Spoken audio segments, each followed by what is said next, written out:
three elements come together to define American masculinity, that men are defined by this mobility, by their connection to cars, and by rock and roll. And I'm currently working on a book on women in cars, looking at the history of those two things together. And in the midst of working on that, I had been noticing a lot of significance of cars to his music. And I decided to embark on a study of those connections that I saw. And out of that work, I studied not only his music, but also his album and single covers, and explored the importance of the automobile to his life. Bruce Springsteen really points to three key areas that come together in his persona. One, of course, is rock and roll. He's a musician, an acclaimed artist who has been a defining force in the American music scene.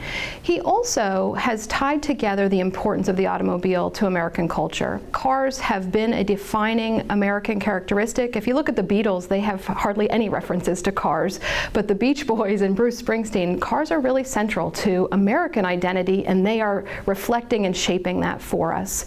And finally, Bruce Springsteen himself describes the importance of mobility to his life. He talks about not wanting to stay in a hotel after playing a concert, but to get on the bus, to keep moving. He describes driving with his father, riding to nowhere, taking a ride, driving. He really sees the car as central to masculinity, central to the freedom that people have. And it's primarily a male freedom that he's describing, but he contrasts it to public transportation. In some of his songs, he positions men who are weaker as taking the bus, having to walk. And he describes his father in the song as buying a used car. And even that is not enough. It has to be the real deal to really affirm your masculinity. And so I think he sees the car as really important to American life. And he notes that once you get outside of cities, that's where you can really understand the importance to the car.